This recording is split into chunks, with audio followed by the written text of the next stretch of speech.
કેમ ગોદડવાળા? કેમ મેરો?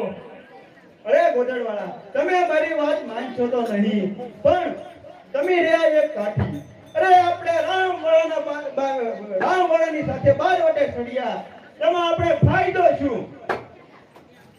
અરે મેરો, આપણે 12 વડિયા થઈએ, કાંઈ 100 લૂંટારા નથી કે દારૂ પાડેલો માલ ઘર ભેળો કરીએ. અરે વળી રામવાળાના નામે આ ખેતી આખા કાઠિયાવાડમાં ગવાય છે. અરે ગોદડવાળા, એ તો હું પણ જાણું છું, પણ કઈ કીર્તિના રોટલા થાય, રોટલા. તો કહે મેરું શું કરવું? અરે ગોદડવાળા, કરવાની કાંઈ જરૂર નથી. હવે તો રામવાળાનું નામ જ એટલું રીઠું થઈ ગયું છે કે સોરી કોઈ બીજા કરે અને નામ રામવાળાનું આવે. હા મેરો, તારી કેવી વાત સાચી છે. આપણે લૂંટારા બન્યા છીએ તો લૂંટનો માલ ઘર ભેળો ન કરીએ તો આ ધંધો કરવો શા કામનો? અને વળી રામવાળો ગયો છે અને બેનને મળવા, અને નાગવાળો ગયો છે વાવડી, તો આપણે અટકાવવાનું કોઈ નથી. હા ભાઈ, એ વાત તો તમારી બરોબર સત્ય છે. તો પછી આજે ગામ ભાંગીએ. અરે ભાઈ, ગામ ભાંગવાની કાંઈ જરૂર નથી. સામેથી પાદરની પાણીયારી આવતી છે અને ઘરેણાથી ભાંગી પડેલું છે. બરાબર છે મેરો, તારી કેવી વાત સાચી છે. આ તો આપણે મધને માઠું કરનું. તો ચાલો બોલો બંને બોકાને સંતાઈ જઈએ. બહુ સારું.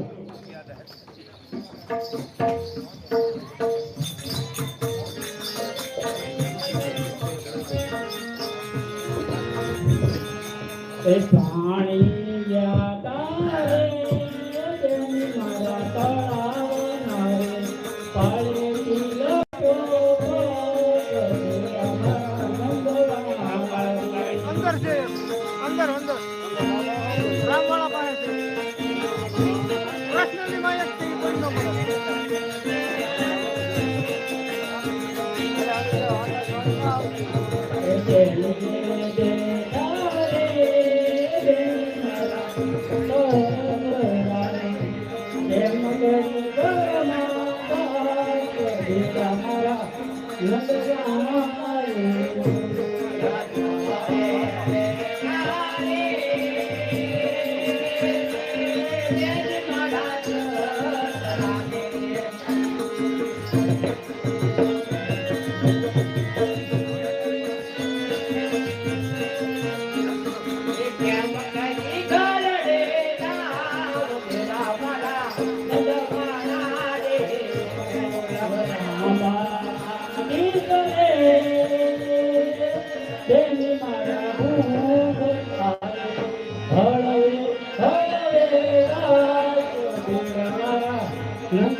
માટે તમારા ઘરેણાને દાગીના ઉતારી નાખો.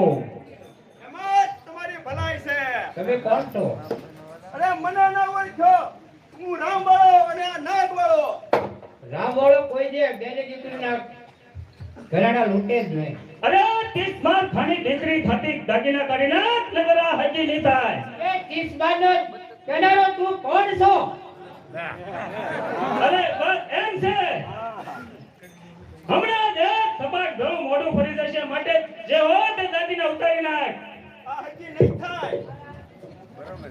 જોઈશે કાળા મોઢાની નહીં હજી થાય. એમ છે જોવું છે તો લે હમણાં જ એક સપાટ ઘણું તારું બધું દાંત બહાર કાઢી નાખું.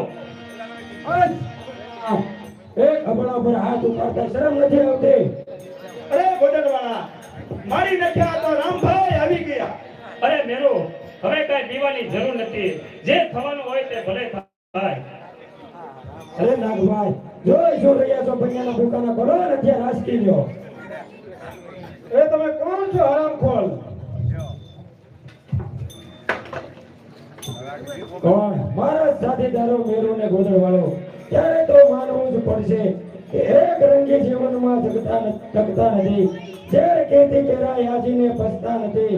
આજથી અવળા રાહની થઈ ગઈ શરૂઆત છે. રૂઠ્યો રામ ક્યાં સાથીઓ કમજોર છે. અરે રામભાઈ, અમે તમારા સાથીદાર છીએ. કાંઈ ભાડુતી ગુલામ નથી. બરાબર છે ગોદડવાળા. અરે નાગવાળા, તમે વચ્ચે ન બોલતા. બહુ દિવસ રામભાઈના કહેવા પ્રમાણે વર્તન કર્યું છે અને એક જ ભૂલમાં અમારું એટલું બધું અપમાન. અરે ગોદડવાળા, અરે મેરુ, બોલ તારો શું જવાબ છે? આ ગોદડવાળાને ચોરી કરવાનું તે શીખવાડ્યું હતું. આ રામભાઈ એ શિખામણ મારી જ હતી. શા માટે? અરે રામભાઈ ખિસ્સામાં ખિસ્સા ઘસી ફૂટી ગઈ હતી. અરે મેરુ, ખિસ્સા ખર્ચે ખૂટી તો ગીરમાં ધીંગા ગામડા ક્યાં ઓછા હતા કે આવા સકલાના માળા સૂતવા તૈયાર થયો. અરે રામભાઈ, હવે હું મારી કુળદેવીને સોગંદ ખાઈને કહું છું કે હવે પછી આવી ભૂલ હું નહીં કરું. ગોદડવાળા, તારો શું જવાબ છે? અરે રામ અને તલવારથી આ ઇન્સાફનો અધિકાર છે. રામ અને તલવાર અને ઇન્સાફનો અધિકાર છે. પ્રાયશ્ચિત કરવા પાપનું આ મસ્તક તૈયાર છે. રામની તલવારની ક્યાં જમદાર છે કે ઝુકેલા મસ્તક પર વાર કરે. અરાજદારને રામ કદી ઝૂકતો નથી. અકળાય અત્યાચાર તો રામ કદી ઝૂકતો નથી. દુશ્મન શરણે આવતા દયા એને તોડી નથી. જીવાના છે સાથીઓનું જીવન કોઈના તોડ્યા નથી. તો પછી અમારો ઇન્સાફ. ઇન્સાફ તો એમ જ થશે કે જેવો જગતમાં જ્યાં સુધી દગો કોઈથી કરશો નહીં, પરનારી જાણી માતના આડા કદમ ભરશો નહીં, કાઠી તણી જે ટેક છે તે ટેક કદી ચૂકશો નહીં.